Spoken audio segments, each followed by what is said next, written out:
हाँ जी, क्या हाल चाल सभी के। जय हिंद एवरीवन। और दोबारा से स्वागत है भाई। कहाँ? एनसीईआरटी क्लास 7th की सीरीज चल रही है, जहाँ पर हम मेडिवल हिस्ट्री के बारे में पढ़ रहे हैं। ऑलरेडी हमारे 4 चैप्टर कंप्लीट हो चुके हैं। कल हमने 5th चैप्टर स्टार्ट करा था, आज उसका सेकेंड पार्ट है। आज उसके आगे देखेंगे क्या हुआ। कल हमने मंदिरों के बारे में पढ़ा था, टेम्पल आर्किटेक्चर के बारे में थोड़ा बहुत देखा था, कितने तरीके के होते हैं। ठीक है। इसके अलावा हमने ये भी जानने की कोशिश करी थी कि इनको बेसिकली क्यों बनवाया जाता था, क्या पावर दिखाने की कोशिश की जाती थी। आज उसके बाद का अपना कार्यक्रम शुरू करते हैं। ठीक है। तो पता ही है सबको। देखो वो जो अपना रूटीन है ना, कौन सा रूटीन सर? जब भी क्लास में आएंगे, जब भी एनसीईआरटी स्टार्ट होगी, सबसे पहले हम एनसीईआरटी का कॉन्टेक्स्ट, वो जो आपका इंडेक्स होता है, कंटेंट्स जो वाला इंडेक्स होता है, पहले वो पढ़ना चाहिए। ठीक है। तभी एक टाइमलाइन दिमाग में क्रिएट हो पाएगी। तो आपको पता ही है कि भैया आपने ऑलरेडी 5वां चैप्टर चल रहा है, और 5वें चैप्टर का सेकंड वाला पार्ट है, जिसमें हम रूलर्स और बिल्डिंग्स के बारे में पढ़ रहे थे कि अलग अलग राजाओं ने कौन कौन से मंदिर बनवाए, किस तरीके का आर्किटेक्चर यूज होता था, क्या करते थे क्या नहीं करते थे, ये सब हम देख चुके हैं। ठीक है। आज आगे ही बढ़ते हैं। कल हमने क्या क्या देख लिया था कि भाई, हाँ आगे देखते हैं। पहले सबसे पहले वही टाइमलाइन वाला जो अपना रिचुअल है, पहले वो देखना है। तो है क्या, 750 से लेके 1000 तक का जो टाइम पीरियड है, यहां पर क्या चल रहा है, 250 साल तक बेसिकली भारत के अंदर क्या हो रहा है, 3 डायनेस्टीज आपस में लड़ रही हैं। कहां के लिए? कन्नौज नाम की जगह के लिए, कि भैया कन्नौज पे सबको कब्जा करना है। तो पाल डायनेस्टी, राष्ट्रकूट और गुर्जर प्रतिहार आपस में 250 साल तक लड़ते रहेंगे, और लड़ते लड़ते अपने सारे रिसोर्स, अपने सारे संसाधन बर्बाद कर देंगे। ओवर द टाइम आगे जाके जब इन तीनों डायनेस्टीज का डिक्लाइन होगा, जब इनका पतन होगा, तो गुर्जर प्रतिहार में से आपके बहुत सारी राजपूताना स्टेट्स निकल के आएंगी, 1000 से 1200 के बीच में। ठीक है। और साथ ही साथ इस टाइम पे क्या होगा, आपका बेटा अरेबिक इन्वेजन हो जाएगा, फॉरेन इन्वेजन, जिसमें सबसे पहले 8th सेंचुरी के अंदर मोहम्मद बिन कासिम आया था। उसके बाद आपका 10th सेंचुरी के अंदर गजनी आएगा, और फिर 12th 13th सेंचुरी के अंदर आपका घोरी आएगा। ठीक है।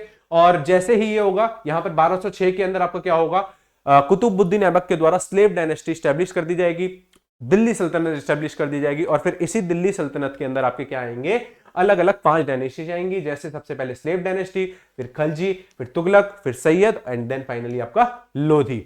1526 के अंदर इब्राहिम लोधी और बाबर के बीच में लड़ाई होगी, जिसे कहते हैं फर्स्ट बैटल ऑफ पानीपत, और भारत के अंदर स्टैब्लिश कर दिया जाएगा क्या, मुगल साम्राज्य। अब जो शुरू के राजा आते थे मुगल के अंदर, ऑब्वियसली उनके खिलाफ कोई नहीं लड़ सकता था, क्योंकि बहुत ज्यादा पावरफुल होते थे, साम्राज्यवादी ताकत होती थी, टेरिटोरियल एक्सपेंशन करते थे, इसलिए इनको बोला जाता है इंपीरियल मुगल्स।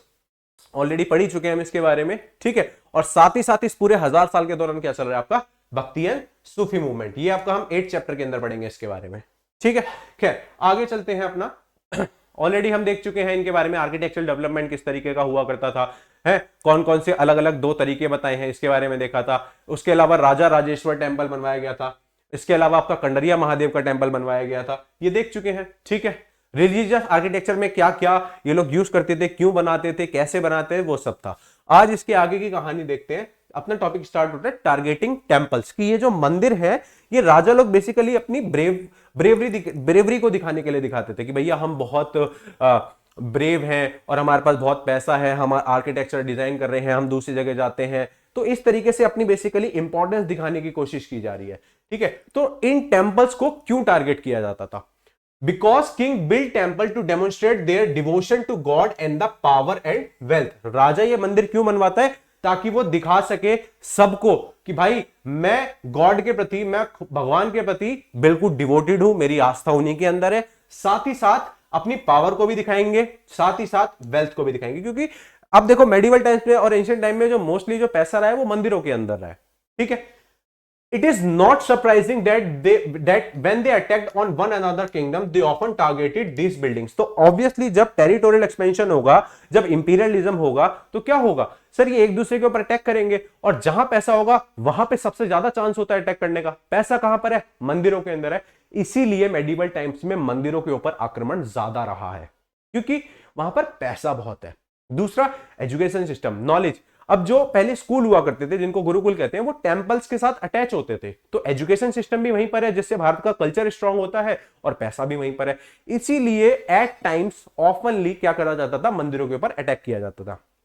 अब आज तक हमने तो यही सुना है कि सर वो गजनी आया था, गोरी आया था, इस्लामिक इन्वेजन था, और ये इस्लामिक लोग थे जिन्होंने बेसिकली हमारे सारे मंदिर तोड़े। वो तो है ही सच, बट इसके अलावा यहां पर बहुत सारे हमारे जो आपस के ही रूलर्स हुआ करते थे, ये भी एक दूसरे के ऊपर अटैक करते थे टेरिटोरियल एक्सपेंशन के लिए। तो एट टाइम्स ये लोग भी मंदिर लूटते थे। तो सिर्फ और सिर्फ केवल इस्लामिक कैटेगरी के ही नहीं बल्कि जो बाकी आपके जो हिंदू से जुड़े हुए जो आपके राजा हुआ करते थे, सनातन धर्म से थे, वो लोग भी ये काम करते थे। ठीक है। Most ruler displayed the political might and military success by attacking and looting the places of worship of defeated rulers. तो बेसिकली क्या होता है कि जो भी राजा हारा है लड़ाई के अंदर और जो जीता है, तो जीतने वाला जो राजा है वो जाएगा और मंदिरों से बहुत सारी चीजें अपना बेसिकली अपने राज्य के अंदर लेके आएगा, लूट करके आएगा। ठीक है। अब इसके आपको बहुत सारे एग्जांपल्स दे रखे हैं, जैसे आपकी हिस्ट्री में तो है ही, लेकिन एनसीईआरटी के अंदर कुछ कुछ दे रखे हैं, जैसे पांडियन किंग श्रीमरा श्रीवल्लभा। एक पांड्या डायनेस्टी का एक राजा हुआ करता था जिसका नाम था श्रीमरा श्रीवल्लभा। 9th सेंचुरी के अंदर उसने श्रीलंका के ऊपर अटैक करा। He invaded in the Sri Lanka and defeated king Senavan. Senavan जो आपका है वो राजा हुआ करता था उस समय श्रीलंका के अंदर। ठीक है। तो उसके ऊपर अटैक किया था इसने, पांड्या डायनेस्टी के राजा ने। तो हुआ क्या, वहीं सेना डायनेस्टी के कोर्ट के अंदर बेसिकली एक बुद्धिस्ट मॉन्क रहता था, एक बुद्धिस्ट साधु हुआ करता था जिसका नाम था क्या, धम्मकित्ती। धम्मकित्ती। तो क्या याद रखना है, आपसे अगर फैक्चुअल सवाल आ जाए कि भैया धम्मकित्ती का नाम पूछ ले और फिर पूछे कि बताओ कौन है ये, या ये कौन से धर्म से जुड़ा हुआ है, तो याद रखना ये एक बुद्धिस्ट मॉन्क हुआ करता था और ये किताब भी लिखता था। ठीक है। तो इस किताब के अंदर क्या लिखा गया है, बेसिकली इस किताब के अंदर यही बताया है कि जो श्रीलंका, जो आपका पांड्या डायनेस्टी का राजा आया था, he removed the statue of Buddha made entirely of gold. ये जो पांड्या राजा आया, इसने बुद्धा की मूर्ति ली और पूरी की पूरी ले ली, हटा दी, जो पूरी की पूरी सोने की बनी हुई थी, पूरी गोल्ड की थी श्रीलंका के अंदर। ठीक है। Later on, Sinhalese ruler won Sena to invaded Madurai of Pandyas and made special effort to find and restore it. अब भाई यही होता है, तुम एक के ऊपर अटैक करोगे, वो बदला लेने के लिए तुम्हारे ऊपर दोबारा अटैक करेगा, फिर दोबारा बदले के लिए भावना, तो ये लड़ाई चलती ही रहती है। It's a continuous process. तो जब पांड्या डायनेस्टी वाला राजा ने अटैक करा था श्रीलंका के ऊपर, वो बुद्धा की मूर्ति लेके चला गया जो पूरी की पूरी गोल्ड की बनी हुई थी। तो उसके बाद क्या होगा, इसी श्रीलंका के अंदर आगे एक और राजा आएगा जिसका नाम है क्या, सेना 2। ये आएगा पांड्या से अपना बदला लेने के लिए और बहुत कोशिश करेगा कि भैया वो मूर्ति वापस ले जाए, और लेके गया वापस। फिर तो होगा क्या इससे, बेसिकली टेंपल्स के ऊपर आप जा रहे हो अटैक करने के लिए, वहां से उनकी लूट लेने के लिए जो भी वेल्थ है, और अल्टीमेटली आपके बीच में दुश्मनी शुरू हो जाती है इस तरीके से। ठीक है। उसके बाद Chola king Rajendra one built Shiva temple in its capital. इसके बारे में हमने देखा भी था पहले कि भैया राजा वन थे, राजेंद्र वन थे, इन लोगों ने मंदिर बनवाए थे। वो बाप बेटे ने बृहदेश्वर टेंपल के बारे में हमने बात कर दी, बनवाया था, जो शिवा को डेडिकेट किया था। फिर उसी के बेटे ने गंगाईकोंडा वाला टेंपल बनाया, उसी का कॉपी पेस्ट हम पढ़े थे ये। ठीक है। तो ऐसे ही राजेंद्र वन ने अपना जो टेंपल बनवाया था, शिवा टेंपल, तो राजेंद्र वन एक इंपीरियलिस्ट राजा था, साम्राज्यवादी राजा था। वो तो साउथ ईस्ट एशिया तक चला गया था बेसिकली मारने के लिए। ठीक है। वहां पर भी हिंदू डायनेस्टी हुआ करती थी उस टाइम पर। तो जहां जहां पर राजेंद्र वन आपका जाता था लड़ने के लिए, वो उस राजा को हरा के वहां से बहुत सारी मूर्तियां, वहां से बहुत सारा गोल्ड और ये सब लेके आता था। तो इसी शिव मंदिर के अंदर इसने क्या करा, जहां जहां ये जाता था वहां से जो लूट के लेके आया उसको अपने मंदिर के अंदर रख दिया। जैसे सन पेडिस्टल फ्रॉम चालुक्य, जो आपके गुजरात और सदर्न गुजरात, जो गुजरात का नीचे वाला हिस्सा है, वहां पे आपके चालुक्य डायनेस्टी हुआ करती थी। वहां से एक सन पेडिस्टल हुआ करता था, एक वर्शिप प्लेस हुआ करता था, उसको उठा लाया। उसके अलावा गणेश की मूर्तियां और दुर्गा की मूर्तियां लेके आया जहां जहां ये लड़ने जाता था। ठीक है। Nandi statue from the eastern Chalukyas, जो आपका ईस्टर्न चालुक्यस वाला रीजन है, ये वाला जो रीजन है वेंगी वाले। ठीक है। यहां से चालुक्य डायनेस्टी एक और हुआ करती थी, यहां से भी बताओ क्या लेके आया, नंदी की स्टैचू, जो शिव जी हैं उसके नंदी महाराज माने जाते हैं, उनके जो सबसे प्रिय भक्त। ठीक है। तो उनकी स्टैचू लेके आ गया और अपने मंदिर में लगा लिया के। उसके बाद images of Bhairava and Bhairavi from Kalinga of Orissa. अब उड़ीसा को पहले कलिंग नाम से भी जाना जाता था। ठीक है। वहां से ये बेसिकली लेके आए, वहां से लेके आए ये। ठीक है। तो ये क्या कर रहा है, बेसिकली जहां पर भी गया है, जो भी राजा हारा है, वहां से अलग अलग मूर्तियां और वहां से सोना चांदी वगैरह लेके आते हैं। ठीक है। और last point, Kali statue from the Pala dynasty of Bengal. Bengal के अंदर तो वैसे ही दुर्गा पूजा ज्यादा होती है, तो वहां से काली माता की बेसिकली मूर्ति लेके आए। ठीक है। अब ये तो थे इंडियन वाले। उसके बाद इस्लामिक इन्वेजन जब हो गया, तो ऑब्वियसली वो तो धर्म ही दूसरा है, तो वो तो अपने आप को ही बड़ा बताने की कोशिश करेगा, तो वो और ज्यादा इंडिया के ऊपर अटैक करने लगा। जैसे गजनी आया था। ठीक है। 26 सालों तक 16-17 बार अटैक किया, और सबसे ज्यादा जो पैसा हुआ करता था वो सोमनाथ मंदिर जो गुजरात के अंदर है वहां हुआ करता था। वहां से लेके चला गया, बताओ, पैसा सारा लूट के। ठीक है। और लूट के जा रहा है और फिर कह रहा है कि देखो मैं इस्लाम का ट्रू चैंपियन हूं, मैं फैलाऊंगा इस्लाम सब जगह। तो ये आपको कॉन्टेक्स्ट में सोचना है कि केवल और केवल आप किसी एक धर्म को लेकर बात नहीं कर सकते हो, एक ओपिनियन बनाना है। ठीक है। ऐसा हर कोई करता है, जो भी बंदा पावर में आएगा वो ये करने की कोशिश करेगा। तो Sultan Mahmud of Ghazni, contemporary of Rajendra one के जो कंटेम्पररी हुआ करता था, attacked many temples and looted their wealth. इसने बहुत सारे मंदिरों पर अटैक किया और वहां पर जो भी उनका वेल्थ हुआ करता था सब ले लिया, लूट लिया, वहां से मूर्तियां लेके चला गया और सोमनाथ टेंपल को तो बहुत ही बुरी तरह से डिस्ट्रॉय कर दिया था। और फिर क्या कह रहा है, he tried to win credit as a great hero of Islam. उसके बाद अपनी इंपॉर्टेंस दिखा रहा है कि देखो मैंने मंदिर को तोड़ा है। अच्छा, जो भी मंदिर को तोड़ता है ना, ठीक है, जो भी मंदिर को डिस्ट्रॉय करता है उसको एक टाइटल दिया जाता है, उसको बोलते हैं बूट शिकान। ठीक है, बूट शिकान। तो ये एक फैक्चुअल इंफॉर्मेशन लिख लेना, बूट शिकान बोलते हैं उसको, BOOTSHIKAN, बूट शिकान। ठीक है। और हाँ, इसकी एक कहानी ये भी है कि जो सोमनाथ मंदिर का जो गेट हुआ करता था, जो दरवाजा था, वो सोने का और हीरे जवाहरात से बढ़िया बना हुआ था। ये उस गेट को भी लेके गया था तोड़ के। और फिर बाद में एक हिंदू राजा था, वो वापस इसकी डायनेस्टी की इसके एरिया में जाता है अफगानिस्तान में, वहां से वो गेट वापस लेके आता है लड़के। और फिर यहां पर जब वो वापस लाया था तो खैर सोमनाथ के मंदिर के जो पुजारी हुआ करते थे उन्होंने कहा कि नहीं, अब ये गेट दूषित हो गया है, अब इसको यहां हम नहीं लगाएंगे। तो फिर उसको फिर दूसरे मंदिर के अंदर लगाया गया। ठीक है, तो इस तरह की कहानियां चलती हैं हमारे यहाँ।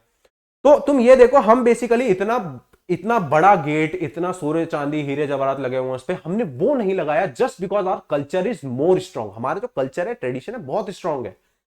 ठीक है, हमें पैसे से इतना वो नहीं है भाई, हम और बना लेंगे, लेकिन कल्चर है कि नहीं भैया दूषित हो चुका है, तो उस गेट को फिर शुद्ध करके दूसरे मंदिर में लगाया और फिर सोमनाथ में नया बेसिकली दरवाजा लगाया गया। ठीक है, तो इसलिए टारगेट्स किया जाता था मंदिरों को, ताकि बेसिकली राजा डेमोन्स्ट्रेट कर सके, देखो मेरे पास कितना पैसा है, मेरे पास बहुत पावर है, इसलिए टेंपल्स को टारगेट किया जाता था। ठीक है, उसके बाद नेक्स्ट टॉपिक आता है आपका चारबाग गार्डन स्टाइल। चारबाग मतलब नाम से ही समझ आ रहा है, चार मतलब चार, बाग मतलब गार्डन, पार्क, पार्क एक्चुअली तो पार्क होता है, पार्क। ठीक है, तो चारबाग स्टाइल ऑफ आर्किटेक्चर क्या होता है, जैसे लूडो खेलते हो ना आप, हाँ लूडो तो खेलते हैं सर। ठीक है, तो बीच में एक प्लेटफॉर्म रहेगा और यहां चारों ओर क्या करेंगे, यहां एक गार्डन, यहां एक गार्डन, यहां एक गार्डन, यहां एक गार्डन, और यहां पानी की छोटी सी एक नाली सी रहती है। ठीक है, इस तरीके के स्टाइल को कहते हैं चारबाग गार्डन स्टाइल। ये कौन लेके आया था, बाबर लेके आया था, मुगल वाला पहला राजा था, बाबर लेके आया था वो। तो ऑटोबायोग्राफी का मतलब होता है जब कोई इंसान अपनी लाइफ के बारे में खुद किताब लिखता है तो उसे कहते हैं ऑटोबायोग्राफी। और बायोग्राफी का मतलब होता है जब कोई दूसरा इंसान किसी के बारे में लिखे। जैसे आज को मेरा मन कर रहा है कि भाई साहब मैं अपने नाम पे एक कहानी लिख दूं पूरी अपनी जिंदगी की। ठीक है, तो जो अगर मैं अपने बारे में कहानी खुद की लिख रहा हूं तो उसे कहेंगे ऑटोबायोग्राफी, और अगर मेरे को लेके कोई और लिखेगा, ठीक है, तो उसको बोलेंगे बायोग्राफी। तो बाबर की ऑटोबायोग्राफी है जिसका नाम है बाबरनामा, उसके अंदर बाबर ने खुद लिखा है, क्या लिखा है कि भाई मैं यहां पर एक चारबाग स्टाइल लेके आ रहा हूं। Describe his interest in planning and laying out of a formal garden placed within rectangular wall enclosures and divided into 4 quarters by artificial channels। इस लाइन का सीधा सीधा मतलब यह है कि एक रेक्टेंगुलर शेप का एक बेसिकली जगह लेंगे, वहां पर क्या करेंगे, बीच में आर्टिफिशियली 2 नाली बना देंगे जहां पर पानी जाता रहेगा, पानी बहता रहेगा, और चारों ये जो तुम्हारे खाने आ गए, तुम्हारे लूडो की गोटी रखने वाले, यहां पर गार्डन बना देंगे। इस तरीके के आर्किटेक्चर को कहते हैं चारबाग स्टाइल। कौन लेके आया, बाबर लेके आया। ठीक है, यहां तक। These garden were called as चाहरबाग, इन्हीं को चाहरबाग के नाम से या चारबाग के नाम से भी जाना जाता है, because of their symmetrical division into quarters। Quarter मतलब सर, अरे तुम्हारे वाले क्वार्टर की बात नहीं कर रहा मैं, ठीक है, मैं बात कर रहा हूं क्वार्टर मतलब 25%। जैसे अगर कोई चीज 100% है, ठीक है, तो अगर मैं क्वार्टर की बात कर रहा हूं मतलब 1/4 मतलब 25%। तो होता क्या है, ये पूरा का पूरा जो इन्होंने चारबाग स्टाइल का डिजाइन बनाया, इसमें सिमेट्री है। सिमेट्री का मतलब ये वाला जो एरिया है, ये जो लेंथ है, ये जो डायमेंशन है, वो बिल्कुल इसके एग्जैक्ट इक्वल होगी और सेम इसके साथ होगा। तो ये चारों के चारों एकदम एग्जैक्ट डायमेंशन के हुआ करते थे। ठीक है, इसीलिए इनकी इंपॉर्टेंस हुआ करती थी, बढ़िया लगता था देखने में। Beginning with Akbar, Jahangir, Shahjahan built beautiful charbaghs in Kashmir, Agra and Delhi. उसके बाद जितने भी राजा आएंगे, अकबर हो गया, जहांगीर हो गया, शाहजहां हो गया, ये लोग इस तरीके के चारबाग बहुत सारी जगह पर बनाएंगे, जैसे कश्मीर हो गया, आगरा हो गया, दिल्ली हो गया। आगरा और दिल्ली में तो मुगल पहले ही हुआ करते थे। अकबर के टाइम पर जो कश्मीर था वो मुगल साम्राज्य के अंदर आ गया था, तो अकबर फिर कश्मीर के अंदर भी बनवाएगा। Nobility constructed their houses on the bank of river Yamuna. मतलब सर यमुना नदी है, हाँ सर, तो उसके पास कौन सा एसबीआई बैंक खुला है? अरे उस वाले बैंक की बात नहीं हो रही, यहां पर इस वाले बैंक का मतलब है किनारा। मतलब यमुना नदी के किनारे पर क्या करते थे, जो मिनिस्टर्स, जो नोबिलिटी, जो ऑफिशियल्स हुआ करते थे, नोबल्स हुआ करते थे, वो अपने घर बनाते थे। ओके, ठीक है। These were set in midst of formal garden. तो होता क्या है, जब जो एक गार्डन होता है उसके बिल्कुल साइड में बना देते कि हाँ भैया यहां बना दो घर, बढ़िया, एक साइड गार्डन है, एक साइड नदी है, मजा आ जाएगा, जिंदगी जिंगलाला चल रही है एकदम, ठीक है, इस तरीके से बनाते थे। इन्हीं को बोलते हैं बेटा रिवर फ्रंट गार्डन। क्या बोलते हैं? रिवर फ्रंट गार्डन, कि भैया नदी के किनारे पर एक गार्डन बना दिया है और वहीं पर घर भी है मिनिस्टर्स का, ऑफिशियल्स का, उसको बोलते हैं river front garden. In this dwelling was not located in the middle of Charbagh. क्या मतलब कि भैया चारबाग के मिडल में नहीं है, साइड में है घर। On the edges close to the river, मतलब नदी का जो किनारा है वहां पर गार्डन है और घर है, इसी को बोलते हैं रिवर फ्रंट हाउसेस, ठीक है। Shah Jahan adapted river front garden in the layout of Taj Mahal. जो ताजमहल बनाया गया है वो इसी तरीके से बनाया गया है। कैसे सर? ताजमहल के साथ में ही तो यमुना नदी बह रही है उसके किनारे पर, और वहीं पर गार्डन बना रखे हैं उन लोगों ने। इसलिए शाहजहां ने क्या करा, रिवर फ्रंट, मतलब चारबाग के अंदर भी अब और वेरिएशन आ गया। पहले तो वो वहीं बीच में बना रहे थे, बेसिकली छोटी छोटी पानी की नाली बना दी आर्टिफिशियल। अब कह रहा कि नहीं, नदी के किनारे बना दो। तो क्या है, रिवर फ्रंट। याद रखना, रिवर फ्रंट वाले जो गार्डन है यहाँ पे शाहजहां भैया लेके आए थे, और ताजमहल इसका एक एग्जाम्पल है, ठीक है। Here white marble mausoleum was placed on a terrace by edge of the river and garden was to its south। तो जो गार्डन है वो साउथ साइड में है, और जो आपका जो ताजमहल बनाया गया है उसको व्हाइट कलर के पत्थर से बनाया गया था, मार्बल से बनाया गया था, उसी से उसकी बाउंड्री बना रखी है साइड में पूरी, ठीक है। तो ये एक एग्जांपल याद रखना, रिवर फ्रंट का ये एग्जांपल है। आई होप यहां तक क्लियर होगा। नेक्स्ट जो टॉपिक आता है that is called tomb architecture. Tomb मतलब मकबरा, है ना सर, हुमायूं टूम्ब है दिल्ली के अंदर, जाओ घूम के आओ। हाँ, तो टूम्ब मतलब होता है मकबरा। जब भी राजा मरेगा, जब भी राजा की डेथ होगी तो उसको दफना देंगे और फिर उसके ऊपर क्या करेंगे, एक मकबरा बना देंगे। मकबरा क्यों बनाएंगे? अरे इंपॉर्टेंट है भाई, भाई पता होना चाहिए ना कि राजा आया था, इसीलिए। Akbar architect turn the tombs of his central Asian ancestors. मतलब अब जितने भी जो अकबर के एंसेस्टर्स हुआ करते थे, जैसे तैमूर से जो बिलोंग करते हैं, तिमूर वंश से बिलोंग करते हैं, तिमुरिड्स कहते हैं उनको, तो उनके बहुत सारे मकबरे भारत के अंदर बनवाए अकबर ने, ठीक है। क्यों? अरे यही होता है ना भाई, कल को अगर मैं कहीं जाके रहूंगा, सपोज करो कि भाई बहुत सारे इंडियन लोग कनाडा या यूएस वगैरह जाते हैं, ठीक है। अब वो तो हिंदू है, वो तो पूजा पाठ करते हैं, कनाडा में तो पूजा पाठ नहीं होता ये सब, तो क्या करते हैं वो यहां से अपना भैया वहीं चले जाएंगे और वहीं फोटो खींच लेंगे गणेश भगवान की और शिव भगवान की, और उनकी पूजा करेंगे बैठ के। तो हो क्या रहा है, असल में ये काम तो इंडिया में होता था, वहां थोड़ी होता था। तो ऐसे ही जब अकबर जिस रीजन से आया है वो अपने एंसेस्टर्स को याद करना चाहता है, तो इसलिए वो भारत के अंदर उनके मकबरे बनवाएगा। और दूसरा, पावर भी पता चलती है, ठीक है, इससे पावर डेमोन्स्ट्रेशन भी होती है। Humayun tomb, the central towering dome and the tall gateway became important. ऐसे ही हुमायूं टॉम्ब जो बनाया था वो उसका आर्किटेक्चर डिजाइन काफी अच्छा होता था, ये आप फोटो के अंदर देख ही सकते हो, ठीक है। ये काफी अच्छी एक इंपॉर्टेंट प्लेस है, यहां पर घूमने के लिए जा सकते हो, अच्छी जगह घूमने के लिए। अब इसमें तुम्हें पॉइंट क्या याद रखना है, इसमें पॉइंट याद रखना है कि जो टॉल गेटवे होता है ना, जब आप इसके अंदर जाते हो, जो गेटवे होता है बेटा उसको बोलते हैं पिस्टाक। तो अगर कभी शब्द आ जाए कि पिस्टाक का क्या मतलब होता है, तो बता देना कि भैया वो टॉल गेटवे की बात हो रही है, ठीक है। उसके बाद tomb was placed in the centre of a huge formal Charbagh. मतलब क्या है कि जो चारबाग बनाया था ना, उसी के सेंटर में टूम्ब बनाया जाता था, और फिर उसके चारों ओर डोम बना देंगे, स्ट्रक्चर बना देंगे अलग अलग तरीके का, ठीक है जी। ये पॉइंट याद रखना है, सराउंडेड बाय, अच्छा, tomb was placed in the centre of huge formal charbagh and built in tradition known as eight paradise. Eight paradise का मतलब सर 8 हेवंस की बात हो रही है। हेवंस का मतलब ये जो टूम्ब बना था ना, इसके अंदर 8 कमरे हुआ करते थे। क्या? 8 रूम्स, 8 रूम्स हुआ करते थे, तो उसी को 8 पैराडाइज के नाम से जानते हैं, या इसी को हष्ट बिहिष्ट के नाम से जानते हैं। किस नाम से? हष्ट बिहिष्ट के नाम से। A central hall surrounded by 8 rooms building was constructed with red sandstone edged with white marble। मतलब क्या है कि सर ये जो पूरा का पूरा स्ट्रक्चर बनाया है, जो टूम्ब बनाया है, मकबरा बनाया है, ये पूरा का पूरा लाल कलर के सैंडस्टोन पत्थर से बनाया है, और इसकी जो बाउंड्रीज हैं उनको व्हाइट कलर के मार्बल से हाईलाइट किया गया है, डिजाइन बनाया गया है इसके ऊपर। तो ये तुम्हारा एक बेसिकली जो स्टेटमेंट वाले जो सवाल आते हैं ना, वो बन सकता है इस चीज के ऊपर कि भाई जैसे हमने देखा था इस बार एनडीए में आया था विजयनगर अंपायर को लेके, उसके अंदर 36 मंदिर हुआ करते थे, कुछ मंदिर ऐसे थे, मंदिर जो थे वो पेरिशेबल मटेरियल के नहीं बनते थे, जो बड़ी बड़ी बिल्डिंग्स है वो नॉन पेरिशेबल मटेरियल्स की बनती थी। क्लास 12 के अंदर दे रखा है ये पूरी लाइन, और वही पूरे के पूरे लाइन को तीन स्टेटमेंट बनाए और यूपीएससी के अंदर डाल दिया। ठीक है, तो इस तरीके से स्टेटमेंट वाले सवाल बनते हैं। तो हस्ट भी हिस्ट याद रहेगा आपको। ठीक है, तो टूम आर्किटेक्चर भारत के अंदर स्टार्ट हुआ। उसके बाद फोर्ट आर्किटेक्चर, फोर्ट मतलब अरे किला भी तो है, उसको भी तो ढंग से बनाना है। तो in Shahjahan region different element of Mughal architecture fused in grand harmonious synthesis. Shahjahan के टाइम पर जो आर्किटेक्चरल डेवलपमेंट हुआ था भारत के अंदर मुगल्स का, वो काफी अच्छे लेवल पे हुआ था। ठीक है, which witnessed a huge amount of construction specially in Agra and Delhi, और सबसे ज्यादा जो कंस्ट्रक्शन है वो आगरा और दिल्ली के अंदर करवाई गई।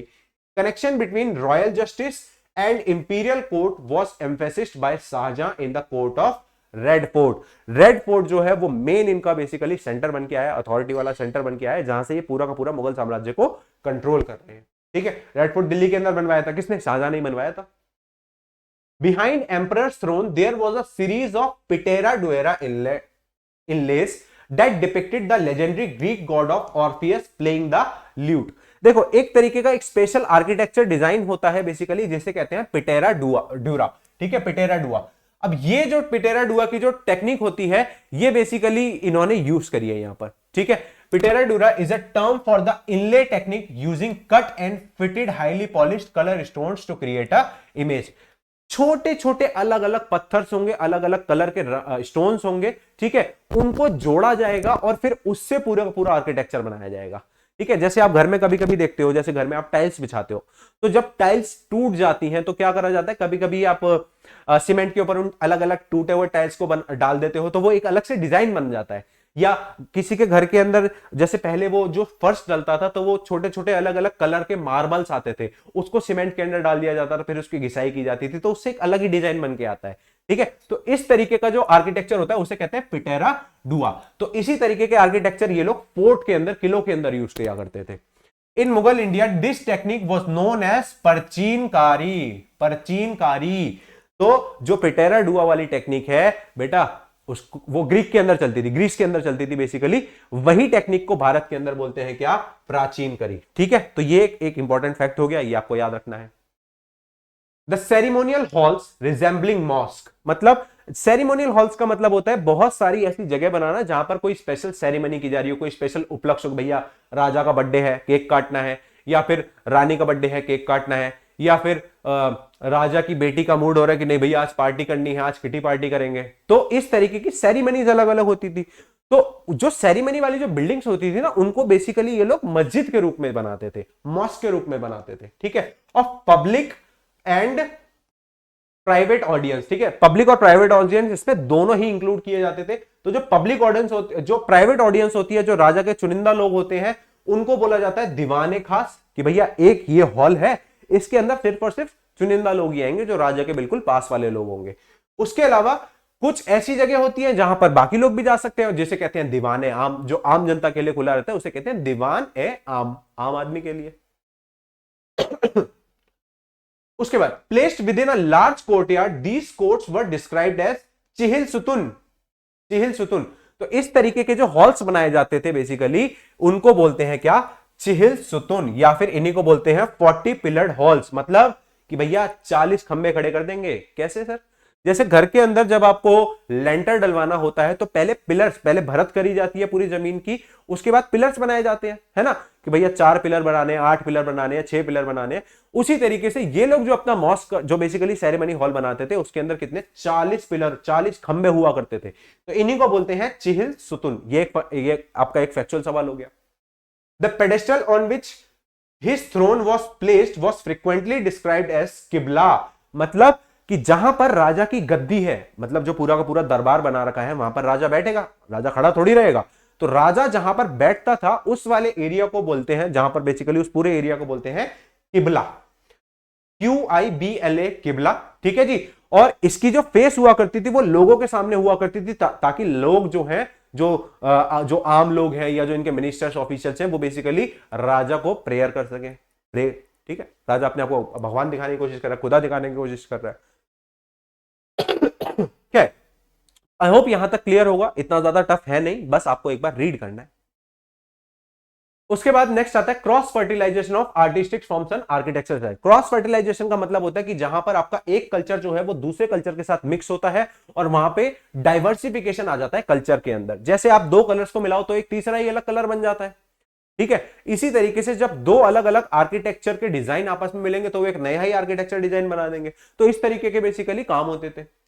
The tradition of one region were adopted by another। एक रीजन के अंदर जो ट्रेडिशन चल रहा है उसी को कॉपी पेस्ट मार लिया दूसरे वालों ने, लेकिन थोड़ा सा चेंज कर दिया। कोई टीका सीधा लगा रहा है, कोई कह रहा है नहीं हम तो ऐसे लगाएंगे, टीका टेढ़ा लगाएंगे हम तो अलग अलग ट्रेडिशन मिलने लगे आपस में।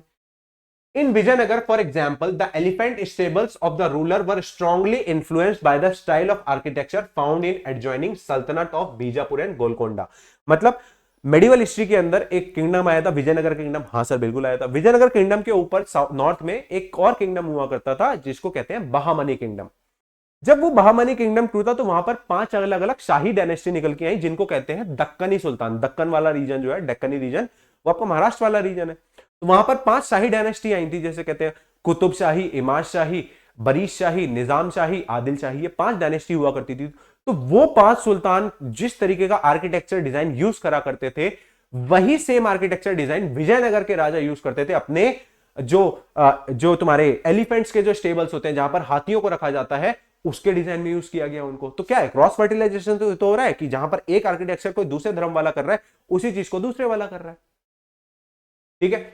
इन Vrindavan temples were constructed in architecture style that were similar to Mughal palace in Fatehpur Sikri. Vrindavan के अंदर जो आपको मंदिर देखने को मिलते हैं पुराने वाले, उनका आर्किटेक्चर डिजाइन जो है वो भी बहुत मैच करता है, बहुत कॉन्साइड करता है किसके साथ सर, फतेहपुर सीकरी के अंदर जो मुगल्स के अलग अलग जगह हुआ करते थे, पैलेसेस हुआ करते थे, उनके साथ करता है। तो क्रॉस फर्टिलाइजेशन यही है।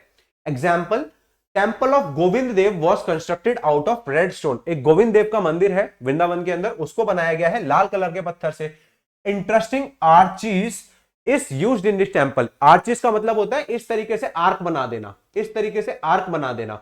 तो इस तरीके से डिजाइन जो है ये तो मुगल यूज करते थे और यही सेम डिजाइन आपको यहां इस मंदिर में भी देखने को मिल रहा है। तो this is called cross fertilisation, जहां पर दो अलग अलग ट्रेडिशन, कल्चर, स्टाइल आपस में आके मिलते हैं, ठीक है। It is a style of architecture in north east Iran. ये जो आर्किटेक्चर स्टाइल है जहां पर ये आर्क बनाई जाती है, ये ईरान के अंदर होता था, नॉर्थ ईस्ट ईरान के अंदर होता था। उसी को मुगल ने कॉपी किया और उसी का इंपैक्ट पड़ा आपका वृंदावन के मंदिरों के अंदर, ठीक है। उसके बाद creation of large empire also leads to mixing of architecture style. अब जब आप साम्राज्य बहुत बड़ा बनाओगे तो ऑब्वियसली बहुत सारे जो आर्किटेक्चर स्टाइल है वो ऑटोमेटिकली मिलने लगेंगे। जैसे फॉर एग्जांपल, जैसे अब मुगल, अगर हम मुगल साम्राज्य की बात करें तो अकबर के टाइम तक ये पूरा हिस्सा आ चुका था अंदर। फिर उसके बाद जब औरंगजेब आया तब तो ये पूरा ही आर्किटेक्चर हुआ, पूरा ही एम्पायर हुआ करता था मुगल्स के अंदर। तो यहां पर अलग स्टाइल चल रहा है, यहां पर अलग स्टाइल चल रहा है, यहां अलग चल रहा है, यहां अलग चल रहा है, लेकिन एडमिनिस्ट्रेशन तो एक ही चलाने वाला बंदा है ना, राजा तो इस्लाम वाला ही है। तो क्या होगा, यहां पर एक दूसरे के कल्चर आपस में बहुत ज्यादा मिक्स होने लगेंगे, इंटरमिक्सिंग होने लगेंगे। इसी को कहते हैं क्रॉस फर्टिलाइजेशन। तो जब भी आपका साम्राज्य बड़ा होगा तो आर्किटेक्चर के अंदर क्या होगा, आपका क्रॉस फर्टिलाइजेशन होने लगेगा, ठीक है। उसके बाद नेक्स्ट पॉइंट आता है आपका क्या, Mughal ruler were particularly skilled in adapting regional architecture. अब ये जितने भी तुम्हारे मुगल्स के जितने भी आर्किटेक्चर डिजाइनर हुआ करते थे सारे के सारे, इनके अंदर एक खास बात ये थी कि ये कॉपी पेस्ट बहुत अच्छा मारते थे। मतलब जो भी यहां का रीजनल तुम्हारा काम चल रहा है ना, रीजनल आर्किटेक्चर भारत का जो भी है, ये उसको अच्छे तरीके से डेवलप कर लेते थे, ठीक है। उसको अच्छी तरीके से बेसिकली कॉपी पेस्ट कर लेते थे अपनी ही बिल्डिंग बनाने के लिए। उसके for example, in Bengal, local rulers had developed roof that was designed to resemble a thatched hut। Thatched हट का मतलब होता है, जैसे आप देखते हो ना बहुत सारी दीवारों के ऊपर गांव के अंदर वो गोबर से उपले बनाए जाते हैं, कंडे जिसको कहते हैं, उनसे दीवारों के ऊपर लगाया जाता है, दीवारें बनाई जाती है ताकि जो हीट ट्रांसफर है उसको रोका जा सके या ठंड ना हो ज्यादा उसको रोका जा सके, ठीक है। तो इस तरीके की जो चीजें थी वो बंगाल के अंदर चलती थी। थैच्ड रूफ का यही मतलब होता है कि जो छत है उसके ऊपर बेसिकली आप मिट्टी से या फिर गोबर से लिपाई करोगे तो उससे हीट का जो एमिशन होता है वो कम हो जाता है, ठीक है। तो इस तरीके का काम चलता था बंगाल के अंदर। द मुगल्स लाइक दिस बंगला डोम, तो मुगल्स को ये पसंद आ गया कि भैया ये तो बढ़िया चीज है, इससे तो ठंड और ठंडी में भी गर्मी का एहसास हो रहा है, तो क्या करेंगे ये लोग यूज करने लगे मुगल्स वाले। तो जरूरी नहीं है कि केवल और केवल मुगल का ही इंपैक्ट भारत के ऊपर पड़ा है, भारत के आर्किटेक्चर डिजाइन का इंपैक्ट भी बेसिकली मुगलों के ऊपर पड़ा है। ठीक है, उसके बाद Fatehpur Sikri has many buildings shows the influence of the style of Gujarat and Malwa. ऐसे ही फतेहपुर सिकरी में जितने भी पैलेसेस बनाए गए हैं, जैसे इनका इंपैक्ट वृंदावन के ऊपर पड़ा, ऐसे ही जो अलग अलग आपके मंदिर या अलग अलग पैलेसेस हुआ करते थे मुगल्स के, उनका इंपैक्ट भी बेसिकली फतेहपुर सिकरी के अंदर जो मुगलों ने बिल्डिंग्स बनाई थी उसके ऊपर भी पड़ा। इसे ही कहते हैं cross fertilisation of artistic forms and architectural styles. ठीक है, यहां तक क्लियर होगा। उसके बाद लास्ट आते हैं अब इस पे इंटरेस्टिंग पॉइंट्स, जो आपके कुछ कुछ फैक्ट्स दे रखे होते हैं आपके एनसीईआरटी के लास्ट में, जो लास्ट वाला पेज होता है, कभी कभी वहां से भी सवाल आ जाता है, तो मैं कुछ नहीं छोड़ रहा एनसीईआरटी के अंदर। Gothic architectural style, Gothic architectural style के अंदर क्या होता है, it was distinguished by high pointed arches. High pointed arches का मतलब होता है जैसे अभी तक जो हमने आर्च देखा वो इस तरीके से बन रहा था, हाँ यहां पर क्या हो रहा है, आर्क जो है ना वो इस तरीके से है, पॉइंटेड, ये पूरा सर्कल नहीं है बल्कि थोड़ा सा ऊपर में पॉइंटेड हो रहा है, नुकीला हो रहा है। ठीक है, तो इस तरीके का जो आर्किटेक्चरल स्टाइल होता है उसे कहते हैं गॉथिक आर्किटेक्चरल स्टाइल। ठीक है, उसके बाद the use of stained glass, stained glass जितने भी ग्लासेस वगैरह होते हैं, कांच वगैरह होते हैं, उसका यूज किया जा रहा है। Often painted with scenes drawn on the Bible and flying buttresses, मतलब इनके ऊपर बहुत सारे डिजाइन्स बनाए जाते थे, बाइबल्स के अंदर से जो भी वर्सेस हैं वो उसको लेके अलग अलग डिजाइन आ रहे हैं, तो गॉथिक स्टाइल की बात हो रही है। जैसे हमने मुगल्स के अंदर चारबाग स्टाइल देखा, इंटरेस्टिंग पॉइंट के अंदर यह बताया जा रहा है कि यूरोप के अंदर क्या सीन चल रहा है। ठीक है, tall spires and bell towers which were visible from distance were added to the church। आप देखते हो कि बहुत सारे, जब आप मूवीज देखते हो तो यूरोपियन जितनी जगह होती है, देश होते हैं, वहां पर कोई इंपॉर्टेंट प्लेस हो तो वहां पर वो बीच में एक वो बेल लगा देते हैं, घंटा एक बीच में बजता ही रहता है वो। ठीक है, जैसे 1 घंटा हुआ बज जाएगा, दो बज गए तो 2 बार बज जाएगा, 3 बज गए तो 3 बार बज जाएगा। तो इस तरीके के आर्किटेक्चर स्टाइल यूरोप के अंदर चल रहा है, और वो काफी दूर से दिखता था क्योंकि वो ऊंचाई वाली जगह पर बनाया जाता था, तो दूर से दिख रहा है।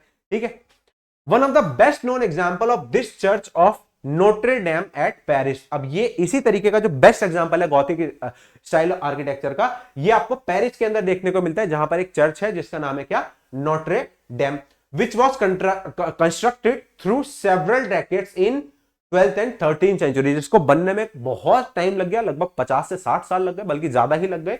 12वीं और 13वीं शताब्दी के अंदर बनाया गया था। At the same time Rani ji की बावरी और queens stepwell at the rate Bundi in Rajasthan, Rajasthan के अंदर बावरी बनाई गई। बावरी क्या होता है, स्टेपवेल। स्टेपवेल मतलब देखो, कुएं 2 तरीके के हो सकते हैं। एक कुआं ऐसा होता है जिसमें बाबूराव की तरह बाल्टी डाली और पानी निकाल लिया, कि बाल्टी डालने का और पानी निकालने का, ऐसा नहीं है कि नहाने के लिए कूद ही जाओ कुएं के अंदर। कुछ कुछ कुएं ऐसे होते हैं जहां पर क्या होता है, आप सीढ़ियां बना देते हो नीचे उतरने के लिए, उन्हीं को कहते हैं इंग्लिश में स्टेपवेल्स, और उन्हें ही कहते हैं हिंदी में बावरी। ठीक है, जैसे दिल्ली के अंदर है रानी की वाव, कितनी इंपॉर्टेंट है, कितना नाम है उसका, बल्कि आपके जो 100 रुपये या 50 रुपये की करेंसी है उसके ऊपर वही बना रखा है आर्किटेक्चर डिजाइन। ठीक है, नोट के ऊपर चेक करना, वही बना रखा है। बुंडी के अंदर, राजस्थान के अंदर आपका रानी की बावरी है। ठीक है, largest among the 50 to need the meet of the water, मतलब अब ये क्या कर रहे हैं, ये इतना बड़ा हुआ करता था कि जितने भी आसपास के लोग थे जिनको बेसिकली पानी की जरूरत होती थी, उनकी सबकी खानी पूर्ति यहीं से हो जाती थी। ठीक है, water known for architectural beauty in 1699, इसको बनाया गया था 1699 के अंदर बाय रानी नाथवत जी। रानी नाथवत नाम था इनका, रानी का, और इनके हस्बैंड का नाम हुआ करता था बेसिकली अनिरुद्ध सिंह। तो मतलब बुंदेला डायनेस्टी जो इस टाइम पर है राजस्थान के अंदर, उसके राजा हुआ करते थे अनिरुद्ध जी की वाइफ है रानी नाथ जी, इन्हीं के नाम पर ये बावरी बनी है। ठीक है, तो इस चैप्टर में इतना ही था, और आज आपके 5 चैप्टर खत्म हो चुके हैं, एंड अगली क्लास में हम चैप्टर नंबर 6 शुरू करेंगे। तब तक के लिए मेरी आपसे सिर्फ एक ही रिक्वेस्ट है कि प्लीज एनसीईआरटी साथ साथ रीड करते रहो, और जो भी आपको फैक्चुअल इंफॉर्मेशन दिख रही है या तो आप एनसीईआरटी में हाईलाइट कर लो, नहीं तो आप एक A4 शीट लो और उसमें ये इंपॉर्टेंट पॉइंट साथ में लिख लिया करो। अगर रीड नहीं करोगे तो मैं बता रहा हूं याद नहीं होंगी चीजें, इसलिए बार बार कहता हूं अभी आपके पास बहुत टाइम है, जितना इनको रीड करोगे उतनी ही चीजें दिमाग में सेट होंगी। तो इसी के साथ क्या करते हैं, आज की क्लास खत्म करते हैं, अगली क्लास में मिलेंगे, चैप्टर नंबर 6 से स्टार्ट करेंगे। तब तक के लिए अपना ध्यान रखिए, एंड जय हिंद एवरीवन।